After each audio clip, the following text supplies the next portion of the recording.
Thanks for staying, and thank you very much indeed, Nana Kujo Afe, for the sports updates. Let's do international news now. And Kenyan authorities have shut down television stations to prevent live coverage of the swearing-in ceremony of opposition leader Raila Odinga, who lost last year's disputed presidential elections. Now, several hundred supporters are gathering at the park in central Nairobi, where the event was held. The result of the August general election was annulled following allegations of irregularities.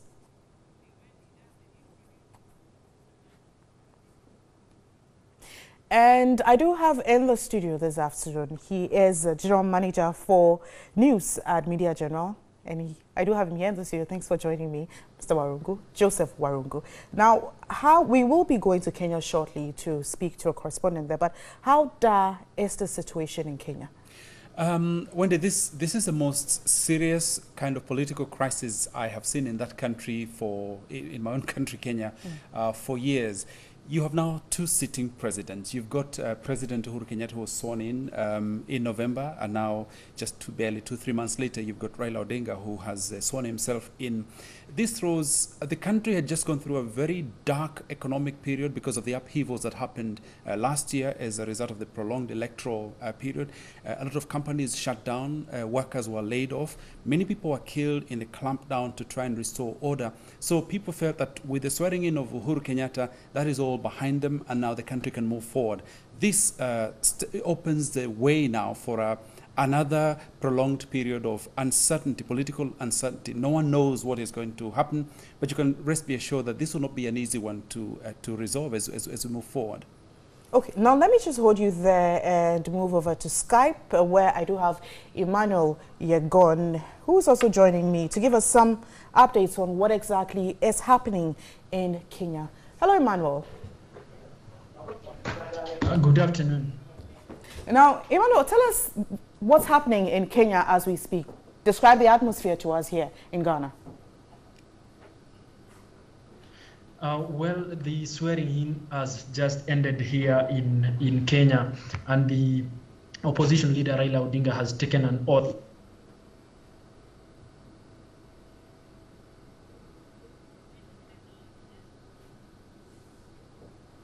All right, so you just saw that we're having some challenges with technology there, which obviously fails sometimes. But Joseph Warungu, now as a journalist and a Kenyan, and someone who's lived there for some part of your years, now, did you see this coming? Are you surprised in any way at all, knowing the history, political history in your country? I must say, no one saw this coming. Raila Odinga kept saying they would do it. The opposition said they would do it, but no one believed that they would actually go ahead and do this swearing in. Though I must say that it's not actually the first time we have two sitting presidents at the same time.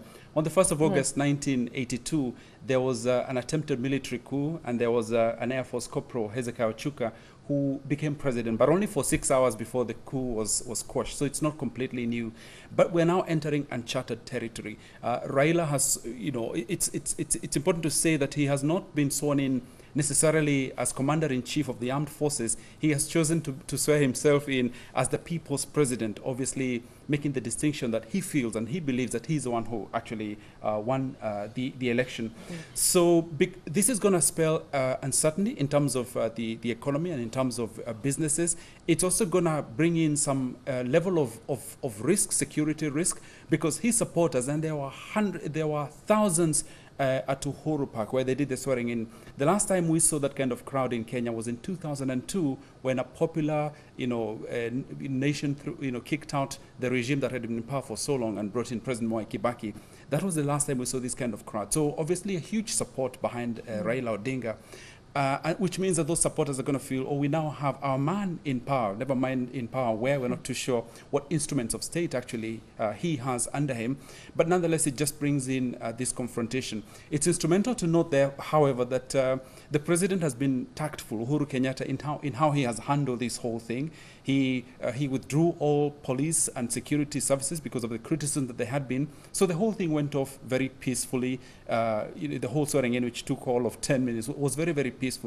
If this continues, that's a good sign. I was just going to ask you that you mentioned some things, including uncharted territories. So what's going to be next for Kenya? Even though you're not there, I'm sure you can hazard and tell us a bit of what exactly is going to happen next? You cannot have a nation anywhere in the world that's run by two presidents. So, and Kenya is no exception. So there has to be some efforts that will be made to try and bring these two people together.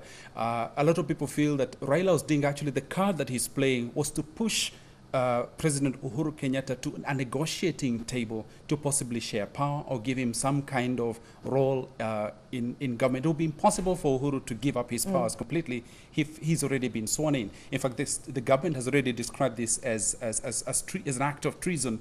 So I think they will have to look for some way of bringing some kind of negotiations between these two men, maybe to share power. If that does not happen, we are in for some period of some violence, some instability, and a lot of uncertainty. Thank you so much, Joseph Warungu, General Manager News at Media General. We're grateful for your time. You're still watching Media Live.